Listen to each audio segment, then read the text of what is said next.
warahmatullahi wabarakatuh. Saya Maya Eka Putri Matela, CGP Angkatan 9, Kota Pekanbaru. Kali ini saya mendapat kesempatan berharga untuk berbincang-bincang bersama Ibu Kepala Sekolah di sekolah saya sendiri, yaitu SD Negeri 182 Pekanbaru, mengenai pengambilan keputusan berdasarkan nilai-nilai kebajikan. Assalamualaikum Ibu. Waalaikumsalam. Ibu sehat? Alhamdulillah. Iya, saya mengucapkan terima kasih yang sebanyak-banyaknya. Mungkin di luar pembicaraan-pembicaraan atau obrolan kita di luar ini yang lebih santai, saya berterima kasih Ibu meluangkan waktu untuk bisa berbagi pengalaman mengenai pengambilan keputusan Ibu yang telah Ibu laksanakan selama menjadi kepala sekolah. Izin Ibu, sudah berapa lama Ibu menjadi kepala sekolah? Alhamdulillah, luar biasa ya Ibu ya. Tentu selama 4 tahun ini banyak sekali pengalaman yang sudah Ibu lalui, suka dan duka. Nah, saya berterima kasih dan hari ini saya berkesempatan menanyakan beberapa hal mengenai pengambilan keputusan ya Ibu ya. Karena tentunya sebagai seorang pemimpin, Ibu banyak sekali mengambil keputusan-keputusan yang penting untuk kepentingan sekolah kita. Nah, izin ya Bu ya, selama Ibu menjadi kepala sekolah ini tentu ada kasus-kasus ya Bu yang pernah kita lalui, termasuk dengan saya juga dan dengan rekan-rekan yang lain. Nah, bagaimana Ibu dapat mengidentifikasi kasus-kasus tersebut yang merupakan dia dilema etika atau rujukan moral? Pertama dia adalah dengan cara mengidentifikasi kasus yang merupakan dilema etika atau rujukan moral adalah dengan mempelajari dan menyimpulkan kasus yang terjadi. Selanjutnya kesimpulan itu dapat kita gunakan sebagai bahan untuk menindaklanjuti pengambilan keputusan baik yang berkaitan dengan dilema etika maupun dengan rujukan moral. Dilema etika dan rujukan moral adalah dua masalah yang sering dialami dalam proses pengambilan keputusan. Dilema etika merupakan sebuah situasi yang dimana keduanya benar namun bertentangan dalam pengambilan keputusan, artinya benar lawan benar.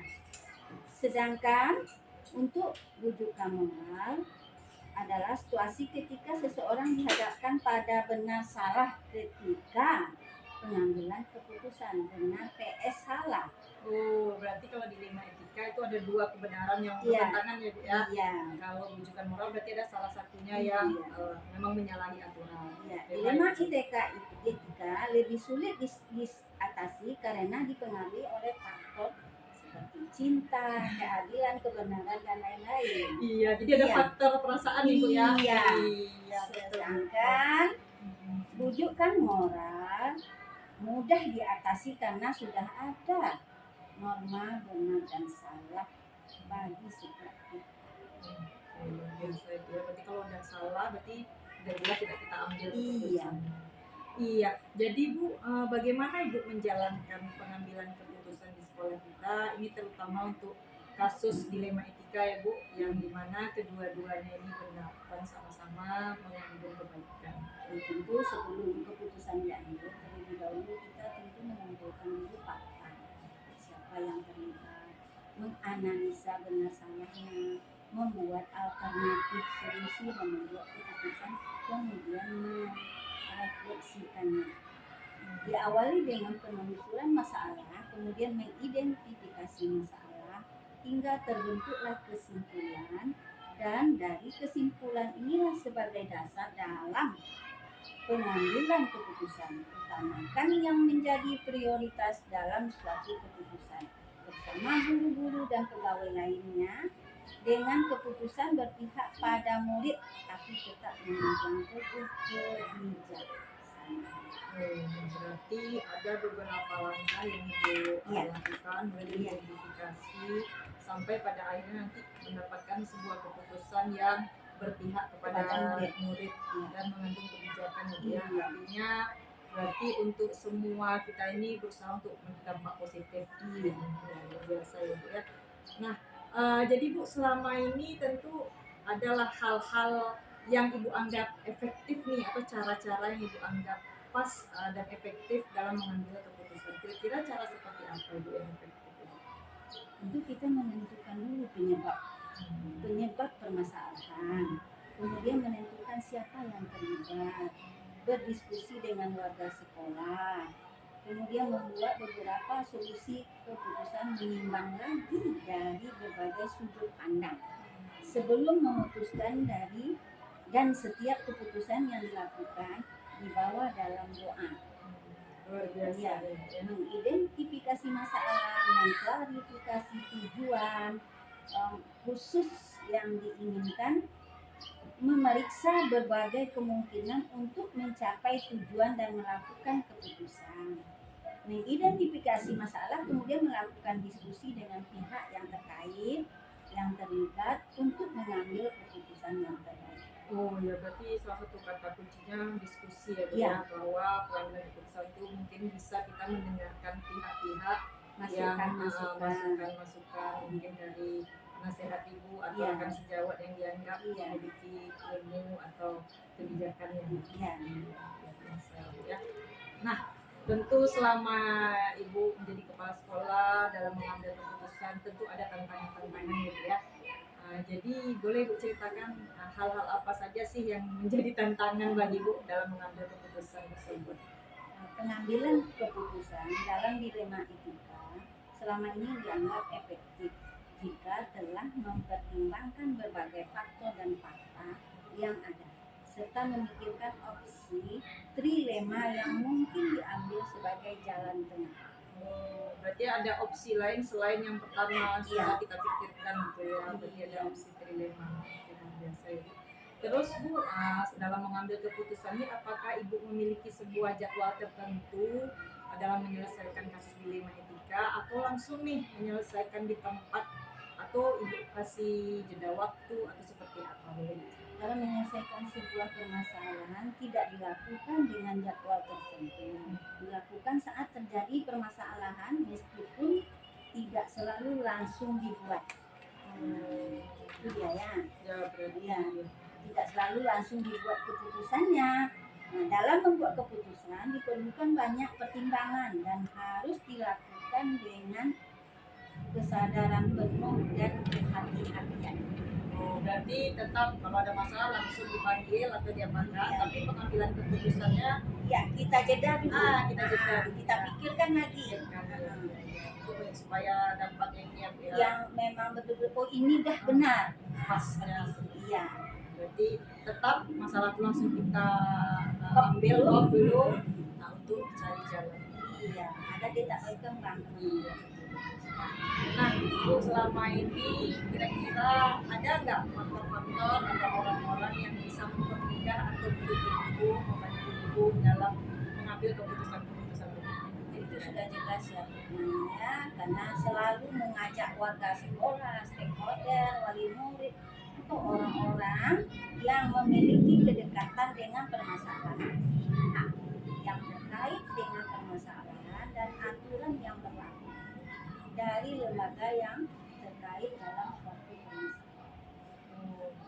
Berarti kita meminta bantuan orang Boleh, tua sekolah kita boleh. ya. Pokoknya dia paham dengan permasalahan yang sedang kita hadapi. Biasa itu ya. Jadi dari semua ini tadi udah banyak juga yang saya terima wawasan dari Ibu, pengalaman dari Ibu. Nah, dari semua yang sudah Ibu sampaikan, kira-kira Bu pembelajaran apa sih yang bisa Ibu petik dari pengalaman Ibu sebagai kepala sekolah dalam mengambil keputusan?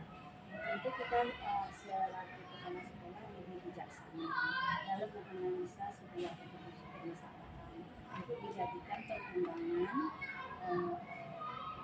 menentukan solusinya. Kemudian setiap pengambilan keputusan harus dilakukan sesuai dengan nilai kebajikan. Dan setiap pengambilan keputusan pasti akan memiliki risiko. Maka dari itu buatlah suatu keputusan yang kecil risikonya yang akan terjadi. Luar biasa Bu ya. Berarti intinya dari semua pengambilan keputusan ini paling sedikit resikonya ya Bu ya, tapi paling bagus lah, dampak positif paling banyak gitu ya. Wah, luar biasa, terima kasih banyak Ibu Sneti sudah meluangkan waktu dan kegiatan wawancara pada pagi ini. Mudah-mudahan Ibu semakin maju, sukses, semakin amanah sebagai kepala sekolah, semakin bijak, dan saya bisa menyerap lebih banyak ilmu dari Ibu. Mohon tunjuk ajar untuk kedepannya. Ya, terima kasih ya Ibu. Ya, demikianlah kegiatan wawancara saya bersama Ibu Kepala SD Negeri 182 Pekanbaru. Semoga menginspirasi. Salam guru penggerak. Assalamualaikum, selamat pagi Bu Novi. Waalaikumsalam, selamat pagi. Terima kasih atas kesempatan yang Ibu Novi berikan sebagai Kepala SD Negeri 31 Kota Pekanbaru ya, kepada saya untuk bisa berbagi ilmu dan pengalaman Ibu sebagai Kepala Sekolah, yang mana ini adalah sebagai salah satu tugas dari program Guru Penggerak Angkatan 9. Sebelumnya Ibu sudah berapa lama Ibu menjadi kepala sekolah? Saya menjadi kepala sekolah sudah lebih kurang 2 tahun. Iya, baik Ibu. Tentu di dalam 2 tahun itu Ibu menghadapi beberapa persoalan, masalah atau kasus-kasus baik di sekolah maupun di sekitar lingkungan ya Ibu ya. Boleh Ibu berbagi pengalaman bagaimana Ibu dapat mengidentifikasi persoalan-persoalan tersebut, mana yang merupakan dilema etika atau bujukan moral, seperti itu. Baik, silakan Bu Maya. Iya, boleh Ibu, silakan Ibu. Bagaimana Ibu mengidentifikasi kasus yang merupakan dilema etika atau bujukan moral? Baik, terima kasih Bu Maya. Selama ini saya mengidentifikasi bagaimana bujukan moral maupun bujukan etika, yaitu apabila ada 2 yang benar dan 1 yang salah, menurut hukum itu bagi saya namanya adalah bujukan moral. Sedangkan apabila kedua-duanya benar, maka saya mengidentifikasikan kalau itu adalah dilema etika. Oke, baik Ibu. Berarti kita mengidentifikasinya dari 2 kebenaran atau salah satunya salah ya Ibu ya. Baik Ibu. Berarti kalau dari permasalahan sama-sama benar tersebut, bagaimana Ibu menjalankan pengambilan keputusan di sekolah Ibu selama ini? Dalam menjalankan pengambilan keputusan di sekolah, sebelumnya itu saya mengambil keputusan, tentu saja saya pertama mengidentifikasi dahulu permasalahannya. Kemudian saya mencari tahu siapa saja pihak yang terlibat, lalu saya menggunakan apa yang sudah saya identifikasi tadi, sehingga bisa untuk mengambil keputusan yang tepat untuk suatu masalah atau bagian yang bermasalah tadi, begitu. Tentunya untuk pengambilan keputusan ini saya lebih ada musyawarah dan mufakatnya. Ya, saya ambil kata kuncinya itu ada musyawarah menuju mufakat ya Ibu ya, di mana Ibu melakukan pengambilan keputusan itu melalui beberapa langkah. Boleh Ibu ceritakan hal-hal apa saja yang Ibu anggap efektif dalam mengambil langkah-langkah untuk pengambilan keputusan pada permasalahan tersebut?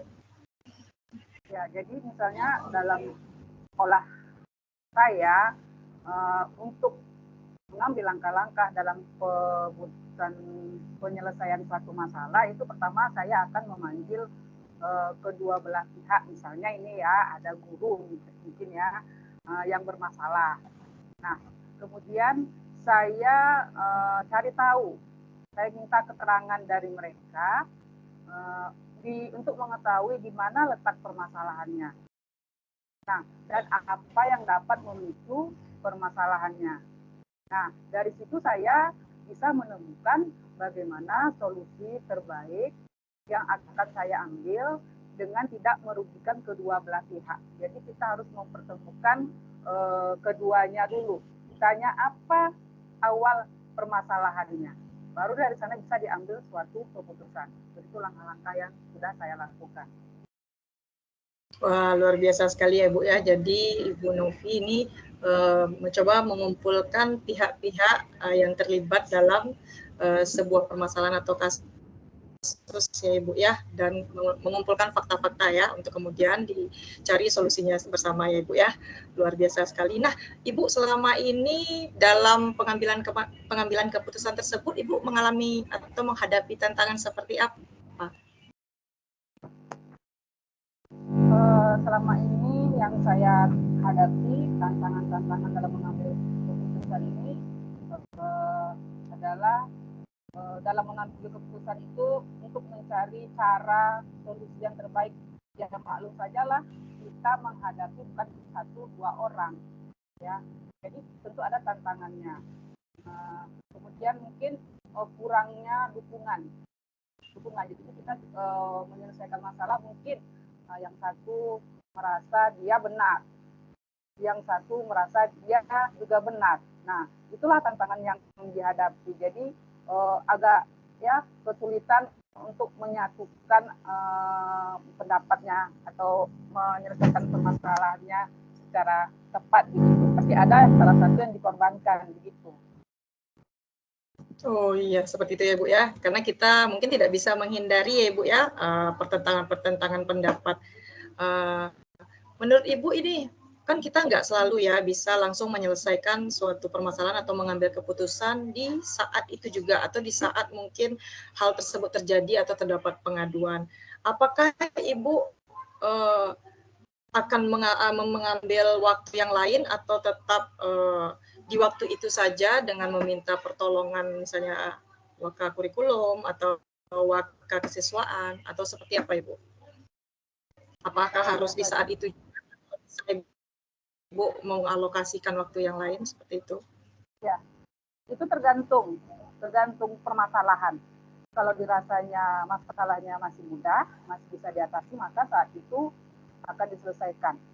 Nah, apabila permasalahannya agak berat, tentu akan melibatkan orang-orang paling tidak itu yang dituakan di sekolah atau mungkin bagian wakil kurikulum akan melibatkan orang-orang yang di sekitar, guru-guru yang di sekitar. Itu. Oh iya, baik. Berarti jika mungkin melibatkan orang banyak atau permasalahan yang sedikit rumit, Ibu mengambil waktu tertentu ya. Tidak saat itu juga ya Ibu ya. Kalau boleh Ibu lebih memperjelas kira-kira prosedur seperti apa yang Ibu jalankan, misalnya Ibu menjadwalkan penyelesaian atau pengambilan keputusan itu di waktu yang akan datang.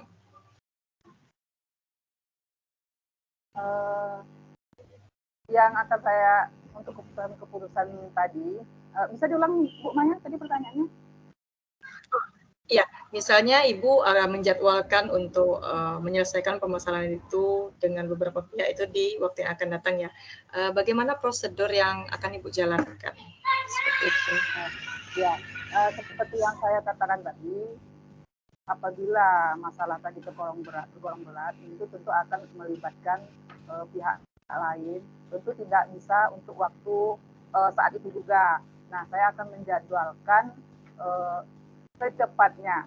Jadi misalnya tidak tunggu berhari-hari dulu, saya akan menjadwalkan waktu 1 atau 2 hari untuk memanggil pihak yang berkepentingan yang bisa untuk memutuskan permasalahan tadi. Oh iya, baik Bu. Jadi kita tidak membiarkan ya Bu ya suatu permasalahan ini berlarut-larut terlalu lama. Wah, luar biasa ya Bu. Nah, tadi kita membicarakan mengenai tantangan ya Bu. Nah, sekarang kebalikannya. Kira-kira dalam mengambil keputusan selama ini atau menyelesaikan kasus-kasus di sekolah Ibu, itu ada nggak faktor-faktor yang mempermudah atau pihak-pihak yang bisa membantu Ibu dalam mengambil keputusan tersebut. Jadi selama ini memang selama saya jadi kepala sekolah memang banyak permasalahan, ya baik itu yang ringan ataupun yang berat. Nah, yang berat ini yang kita melibatkan pihak lain di sini maksudnya apakah orang yang dituakan di sekolah atau wakil kurikulum. Nah, ternyata kalau untuk melibatkan banyak orang, kemudahannya itu kita banyak ide, banyak pendapat bagaimana masalah ini selesai. Jadi yang bermasalah pun tidak merasa dia dirugikan, bisa berbagi pendapat, mengeluarkan ide. Jadi yang bermasalah pun tidak merasa dirugikan. Mereka menerima apabila keputusannya sudah ditetapkan, putuskan bersama. Wih, luar biasa ya Ibu ya. Jadi tentu kita membutuhkan mungkin pihak-pihak yang dapat memperkuat ya Ibu ya mengenai keputusan yang bisa Ibu ambil. Nah, dari semua hal-hal yang sudah Ibu sampaikan ini, izinkan saya mendengarkan apa kira-kira pembelajaran yang bisa Ibu ambil dari pengalaman Ibu selama menjadi kepala sekolah ini dalam mengambil keputusan mengenai dilema etika ini. Ya, boleh saya ulangi ya Ibu ya. Dari pengalaman Ibu ini, dari hal yang sudah Ibu sampaikan, apa sih pelajaran yang bisa Ibu ambil dari pengalaman Ibu selama menjadi kepala sekolah ini dalam mengambil keputusan mengenai dilema etika? Ya, baik. Jadi berdasarkan pengalaman saya tadi, saya menggunakan pengambilan keputusan tentang dilema etika itu ternyata untuk mengambil keputusan kita atau saya sebagai kepala sekolah itu tidak langsung menetapkan atau memutuskan, ya, karena saya selalu apabila ada permasalahan saya tidak menetapkan, istilahnya tidak ditaktor, tapi saya akan menyelesaikan dengan memanggil kedua belah pihak. Apabila tidak cukup, kita bisa memanggil pihak-pihak terkait untuk memutuskan suatu masalah. Jadi segala permasalahan yang ada di sekolah bisa diselesaikan sama-sama dengan bermusyawarah misalnya tadi contohnya gitu. Iya, luar biasa sekali ya Bu ya. Jadi saya berterima kasih sekali atas pengalaman yang sudah Ibu bagi kepada saya sebagai calon guru penggerak Angkatan 9. Dan semoga untuk kedepannya Ibu semakin sukses ya Ibu ya. Dan saya mohon doa juga agar kegiatan saya selama guru penggerak ini lancar. Luar biasa sekali saya mendapatkan mungkin pencerahan, pengalaman dari Ibu Novia. Izin Ibu, terima kasih banyak. Terima kasih kembali. Mudah-mudahan kita mudah-mudahan kita bisa memiliki kesempatan lain nih Bu ya buat ngobrol-ngobrol. Terima kasih ya Ibu Novi. Selamat berkumpul dengan keluarga. Assalamualaikum warahmatullahi wabarakatuh. Assalamualaikum warahmatullahi wabarakatuh.